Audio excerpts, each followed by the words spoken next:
Good evening, I'm Anna Jabłońska and welcome to Poland Daily. On August 6, 2015, Andrzej Duda was sworn into the office of the President of the Republic of Poland in front of the National Assembly. Exactly 3 years of his presidency passes today. Over the last 3 years, the President has taken the lead in several political and social disputes, come out with his own legislative initiative and commented on the current events. 3 years have passed since the head of state swore his oath before the National Assembly. According to the chief of the president's office, Krzysztof Szczerski, Andrzej Duda is the only politician in Poland not to get caught up in the very polarized political atmosphere. The president has a busy schedule ahead of him in August, in which he will make a historic visit to Australia and New Zealand. In Australia, he is expected to sign important deals on military procurement. A bilateral business forum will be organized as Australian firms are tempted to take part in the construction of an underwater gas pipeline that will connect Poland with gas fields in Norwegian waters. Australian companies are also eager to expand cooperation with the Polish mining industry and take part in large infrastructure projects. The Polish president will also make his first visit for a bilateral meeting with President Trump in the White House. The president is heavily involved in his country's attempts to convince their American partners to build a permanent military base in Poland. The government in Warsaw has offered to contribute $2 billion to its construction. According to opinion polls, President Duda has the highest approval rating out of all Polish politicians and has a very good chance of being re-elected in the 2020 presidential election. This morning, the 38th march along the trail of the first skater company set out from the Alejandro Street in Krakow. It was on the street on the 6th of August 1914 where Marshal Józef Piłsudski and his soldiers set out from on their quest to free Poland. Today, in front of the symbolic home of this great leader and commander, President Andrzej Duda and the President of Krakow, Jacek Majchrowski, took part in the official celebrations. Dziękuję wam za to, że tu jesteście. I thank you for being here. I also thank you for what you represent by being here. Go and cross that symbolic border of the Russian occupation. Tear down the border posts and be on your way to build the strong, free and independent Poland that those men longed for. They fought their way to freedom not only for themselves, but for all of us. Coraz mocniejszą. God bless these heroes. The march along the trail of the first cadre company started on Alejandro Street in Krakow. It will last for 6 days and end in the city of Kielce, which the soldiers of Marshal Piłsudski liberated on August 12, 1914. From there they went on to free all of Poland. The first symbolic march to honor this journey to freedom took place in 1924 and with small intervals has been organized ever since. During the communist era it was an important patriotic manifestation against the regime. Today the march gathers soldiers, Boy Scouts, students from military schools and other similar groups, as well as a lot of ordinary volunteers.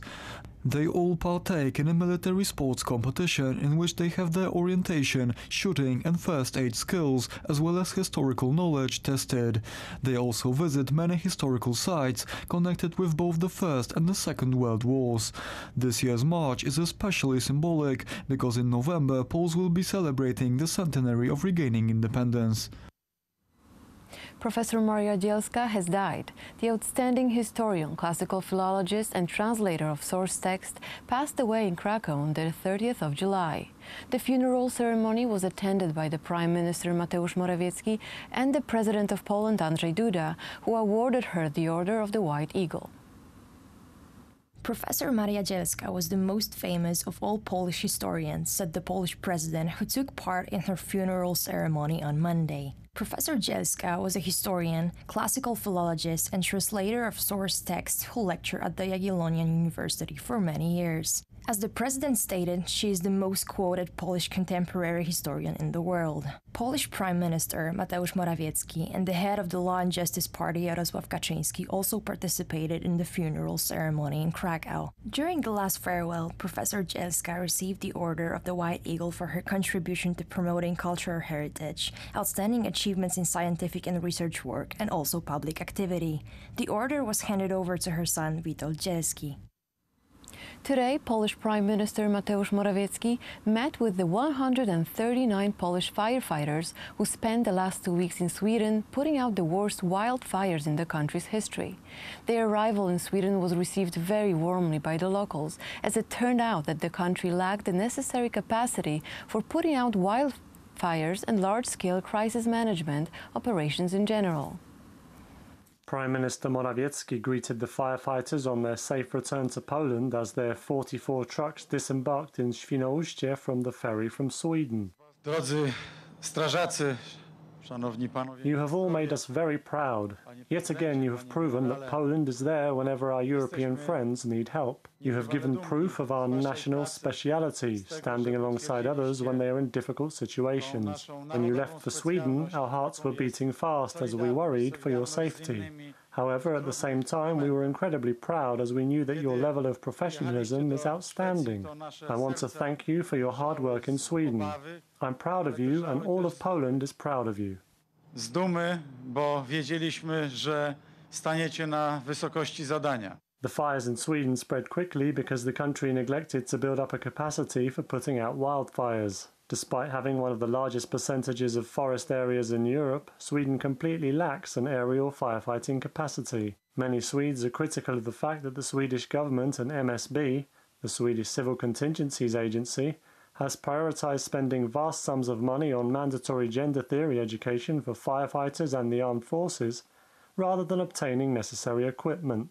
Despite a report published after the previous wildfire disaster in 2014, which recommended increasing spending on firefighter equipment, the Swedish government ignored the dangers. The enthusiastic, almost desperate emotions shown by Swedes as the Polish caravan of 44 fire trucks drove past their local communities coincided with their disappointment in their own government. As the Polish caravan headed to Poland, many Swedes once again lined up along the roads to express their gratitude.